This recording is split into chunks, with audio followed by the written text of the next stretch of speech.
Welcome back to the Slate podcast. I'm Jeff, and as you can see, I'll be doing the episode by myself today. George and Dario had some scheduling issues, so they couldn't make it, but they'll be back in the next episode. So for now, let's jump right into it. I want to talk about Knock at the Cabin, M. Night Shyamalan's newest movie. But first, let's talk about DC, because James Gunn came out and he announced a whole slate for the DC movies. And I don't really have a lot to say about this, but I'm just really excited that DC has their own Kevin Feige, quote unquote. They got somebody to just guide the ship. They got somebody to look over all these movies, make a plan, and they can finally build into something. It's been years that DC has just been randomly making movies and shows, and they finally have someone that's gonna take all these characters, all these stories, and just make one connected story. So it's gonna be exciting to see where James Gunn and Peter Safran will take this franchise. Out of all the announcements, I'm mostly excited for the Batman movie because we've never really seen Batman and Robin in a film. It's been years since we've seen Robin on the screen. I believe that really old show that had Batman and Robin, that was the last time that we saw them together. So it's going to be interesting to see how this thing that we see in the comics will translate on a movie. So I'm really excited for that. Let me know in the comments who or what are you excited to see for DC in the future. Okay, so let's jump right into it. Knock at the Cabin, M. Night Shyamalan. So if you don't know yet, this movie is about two guys. They're a gay couple and they have a daughter, this little Asian girl, and they take a trip to this cabin. And these four random people show up to their cabin, and they sound like crazy people because they say that if one of them doesn't sacrifice themselves, the end of the world is gonna happen and everybody's gonna die. So, and that the only way to stop this is if one of them dies, sacrifices themselves for the world, pretty much, to stop the apocalypse. A quick non-spoiler review. If you don't like movies that take place in one setting for most of the time, you will not like this movie because, like the title says, this movie takes place in a cabin for like most of the movie. So if you're not a fan of that, you might not like this movie. But the characters and the story, they're interesting enough to where it doesn't really matter that this movie takes place mostly inside this cabin, because like I said, it really does a good job at keeping you on the edge of your seat.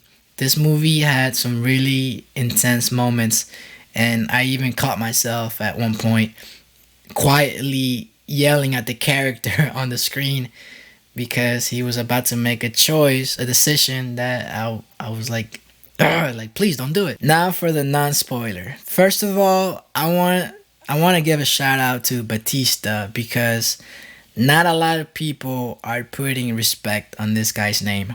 But after watching Glass Onion and after watching him in this movie, I think it's safe to say that Batista is a really good actor. I jokingly say that he's a better actor than The Rock, but I think that's true. I think Batista keeps proving himself to be a really good actor. And he was one of my favorite, if not my favorite part of this movie. The fact that he played this huge alpha male. He can beat up anyone, but his character in the movie is this really passive aggressive person. He never loses it. And that's actually something that kept me on the edge because he was passive the whole time, and at any point I was just waiting for this guy to snap. So I'm really excited to see what Batista is going to do next. One thing that this movie did is that it really keeps you wondering what's going to happen. What's going to happen? Like, are these guys lying? Are they just targeting these two guys? or are they really right? So it was, that's what I love the most about this movie. The whole movie, you're just wondering. Sometimes you start to believe them, but then one of the characters, I believe it's Andrew, he starts pushing back. So he kind of pulls you back. But then something else happens, and so you kind of start believing them again. Like, oh my gosh, like I think they are for real. Like I think that the apocalypse is gonna happen if one of them doesn't die.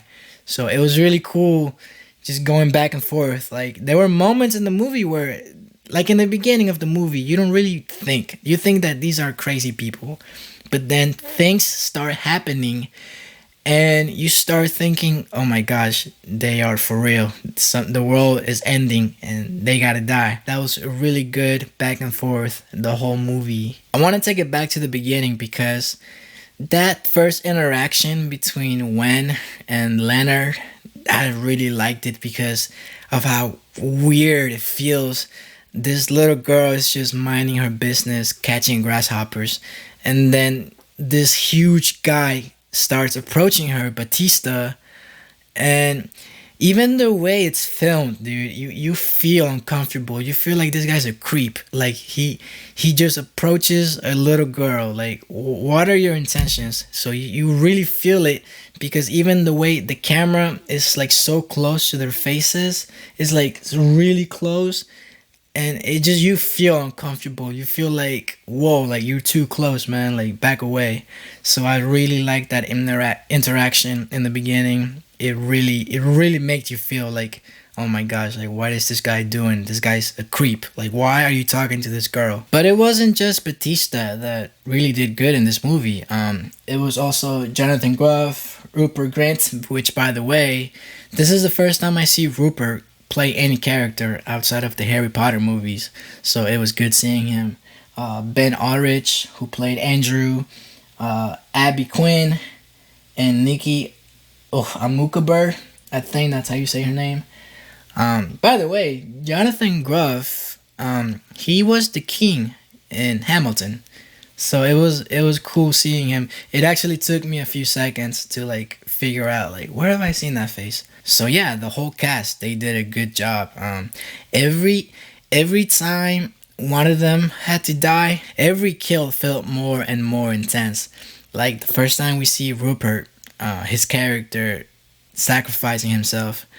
I mean, at first I didn't know what was gonna happen, but then you see him put on the mask, and he did a good job at just with his face and just, his acting, showing how scared he was and how he just didn't want to be there. But he really, that's the thing, those people really believed what they were saying. Like they really had those visions.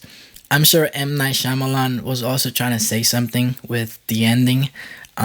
What I got from it is that when Andrew went to turn on the radio and the song from earlier came on, and then he turned it back off, it was almost to be like, this wasn't a happy ending. Like, we're not gonna drive into the sunset while listening to this happy song.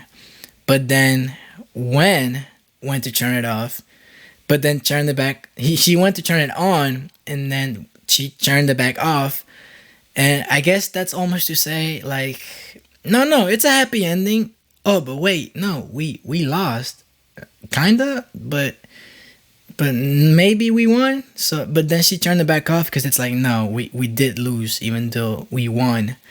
But then Andrew reaches back and he turns it on, almost, I guess, as if to say, yeah, we lost someone, but we won. Like, so technically this is a happy ending.